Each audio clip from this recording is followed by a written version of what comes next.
Ayan, isang magandang mga po sa lahat guys. Ayan, tatry tayo natin ilabas si Maxi. Ayan, pupunta tayo sa bayan. Ipapakaruwas natin dahil matagal nang nakatago sa kanyang lungga. Ayan. Ilang months na rin na nasa lungga si Maxi. Ayan. Ay, subukan na natin uling mag-ride sa mga kabarkada. Ayan, first time ko uling ilabas si Maxi. Ayan, sana maging okay na yung panahon para mailabas natin naman at makapunta tayo sa mga iba-ibang lugar para makapag-adventure tayo. Kasi matagal na guys, kaya ang hilig ko dati yung adventure, pumunta sa mga iba't ibang lugar. Ayan guys, let's go! Ayan, try natin i-ride ulit si Maxi. Ayan, yung harap ng barangay hall lang yung aming bahay guys. Ayan mga kabarkada, madali ng puntahan. Ayan, harap ng barangay, center yung ating bahay. Ayan, matagal ko na rin hindi na-vlog. Dati na-vlog ko na yung aming daan. Pero noon ay lubak-lubak pa yung daan. Pero ngayon okay na, bagong gawa yung daan. Konkreto na lahat. Ayan. Kaso ang problema, yung mga aso dito. Yung mga delikado, maraming aso sa daan. Yung pakanan sa papuntang school.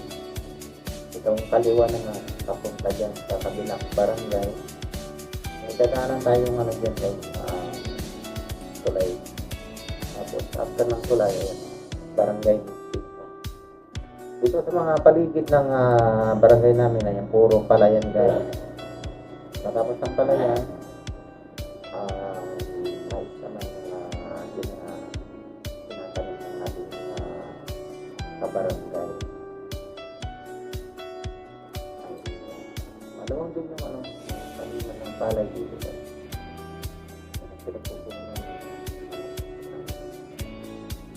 Hanap buhay ng mga tao dito, palay sa kapal. Ayun guys, sarap yung mga guys. Matagal na kung hindi matagal kung hindi na ilabas yung ating ito pala yung 2019 model.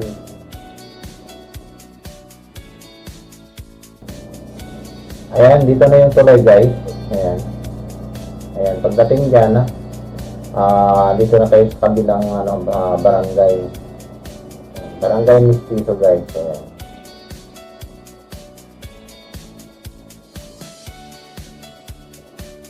Ayan, dati lubak-lubak yung aming daan dito. Pero ngayon, napakaganda na. Ganda ng ginawa ng ating pamahalaan na na-improve yung daan.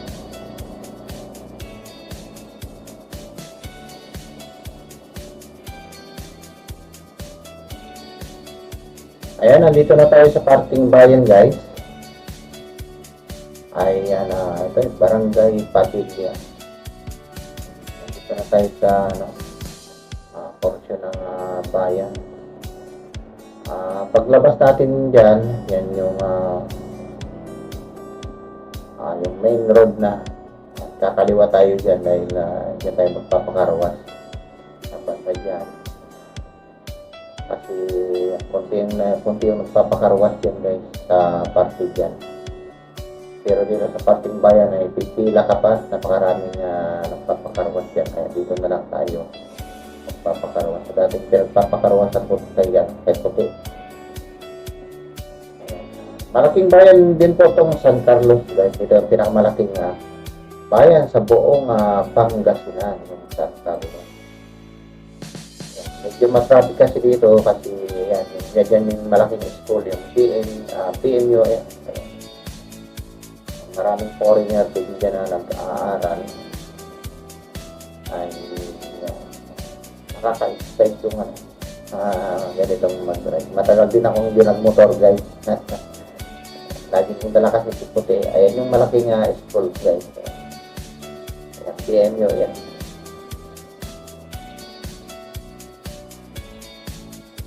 Maraming tricycle guys, yung mga ka-rider natin na nakapila sa sa kanilang rota.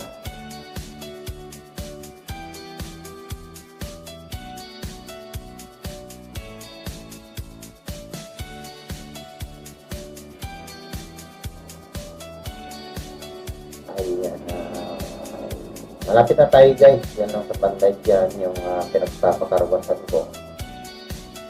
Nastak lang ng Sintron fuel. Hindi tayo nagpapakarga ng gas sa Sintron fuel. Ayan, shout po sa lahat ng nagyari ng Sintron fuel.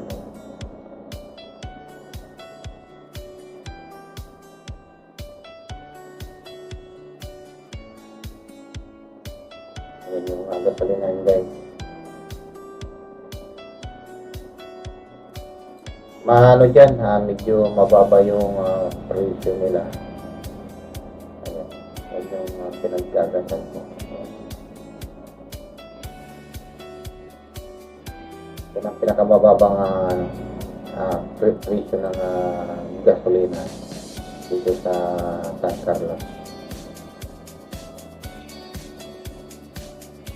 Yan sa parting kaliwan side dyan tayo magpapakarawan. Tignan natin kung konti yung magpapakarawan kasi pag minsan marami. Ayan, medyo tumainin tayo kasi pag ganitong oras kukunti pa yung magpapakarawan.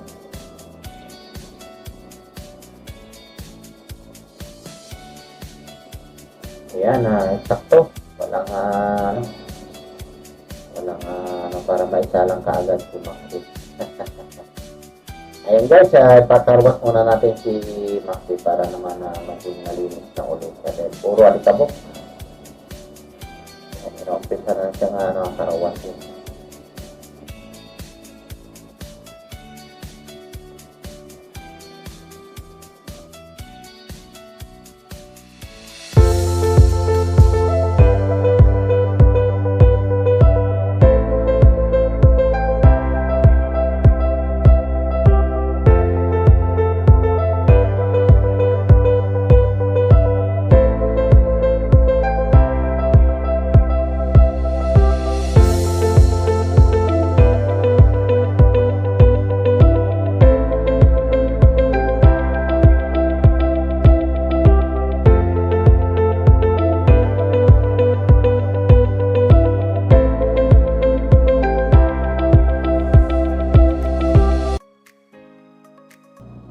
Ayun guys, tapos na tayong magpakarawas. Ayan, didiretso tayo ng bayan. Ayan, first na si Maxi. Tanggal na yung kanyang alikabok guys. Ayan. Ayan, sana maging okay na yung panahon para maipakita ko sa inyo yung mga iba't ibang lugar dito sa Pangasinan. Balak ko rin umakyat ng daang Kalikasan sa may Kapita. Pero hindi pa naman allowed yung mga sasakyan doon sa parking taas. Dito lang sa parking baba ang pwede. Kasi hindi pa safe. Kasi maraming mga riders at saka mga yung mga nagbibisikleta na pumupunta sa taas na accident din sila dahil napakatarik yung daan guys. Ayan. Sana itong mga susunod na mga araw makagawa tayo ng content. Ayan, papunta doon sa daang Kalikasan. At ating nag-vlog na ako doon sa aking main channel. Ayan, ito may pangalawang channel ako guys. Sana naman please support my second channel Kabarkada. Itong Motor Barkada. Ayan, ito na yung way na papuntang bayan guys.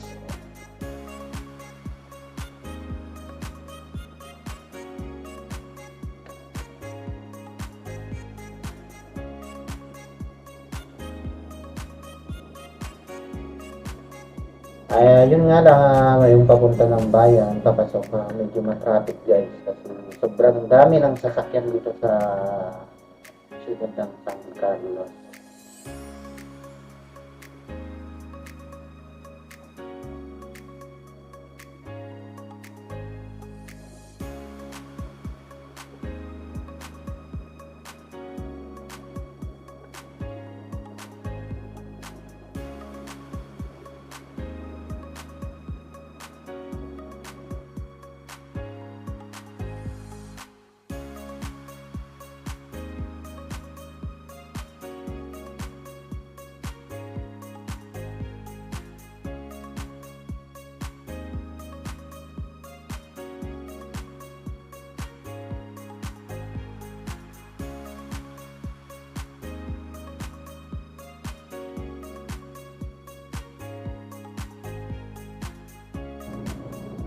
Guys, dito na yung old market ng old public market ng San Carlos na nasunog, guys. Ito yung nagawan ko ng dati. Ayun, kawawa sila. Ayun, guys. So, durog lahat, guys. Ayun, tingnan nyo. Yung gilid na yan. Yung parting kanan. Ayun, durog lahat. Kawawa yung may mga dyan. Ayun, umuusok-usok pa, guys. Napakaluwang yan, guys. Ayun. Halos kasi mga damitan niya, mga tindahan, mga home. Maraming naapektuhan dyan, guys. Naghahanap buhay, kaya kawawa sila. Ayan.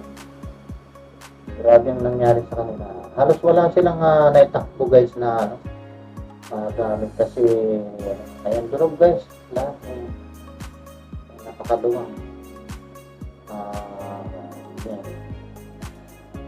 Halos wala silang naitakbo, guys, kasi nagsimula yung sunog ng madaling araw, alas 4.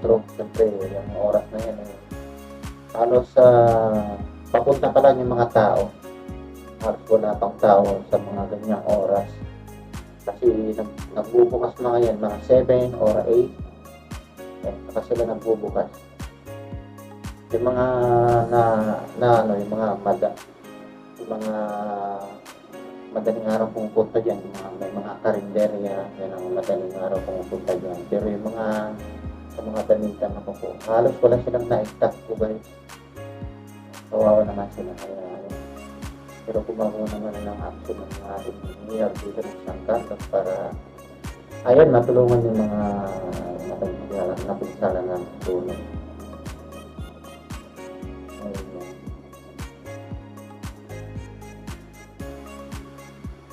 Dito naman yung way, guys, na pumunta ng yung public market.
Ayan mga kabarkada, pauwi na tayo. Ayan, maraming salamat sa mga inyong lahat dyan sa pagsama sa atin sa aking konting pag-rides. Ayan, ride safe mga kabarkada dyan, mga katropa. Ayan, paki-subscribe naman ang aking channel.